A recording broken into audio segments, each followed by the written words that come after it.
El Paso Mayor Renard Johnson says El Paso has a drunk driving problem. It's an issue our news team witnessed firsthand over the weekend. The sheriff's office making nearly 50 arrests in just a 2-day period.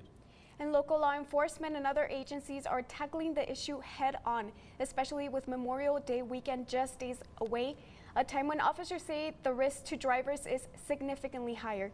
Diana Castillo saw this DWI task force in action over the weekend, and she files this report. It's a problem that is deadly but preventable. Now, over the weekend, the El Paso County Sheriff's Office launched a DWI task force, hand in hand with several local and state agencies. The result, 48 arrests, 25 of which were DWI related. How much have you had to drink today? I had like 2 or 3 beers. Yeah. One wrong decision, one drink too many, and it's not just the driver that pays the price. We lost a loved one, and we don't want another family to go through the same long sentence of grief that we live day by day. Impaired driving has taken countless lives, leaving families grieving, with more and more residents joining that unfortunate club. We had over 74 fatalities last year.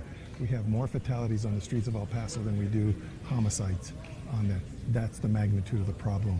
And then you multiply over half of those fatalities had alcohol-related contributing factors to it. So there's no excuse for this. This is a 100% preventable crime. That's exactly why local law enforcement is ramping up its efforts to get impaired drivers off the road. The latest move, a multi-agency DWI task force, flooding streets and highways around the county. During this weekend's operation, we saw firsthand the challenges and results. You made a decision tonight to drive while intoxicated, and I understand you have a career. With the expected surge of traffic for Memorial Day weekend, local law enforcement officials are urging everyone to think before getting behind the wheel. Having a good time and celebrating is not a crime. Having a substance abuse addiction is not a crime. But getting behind the wheel after you've had too much to drink is a choice.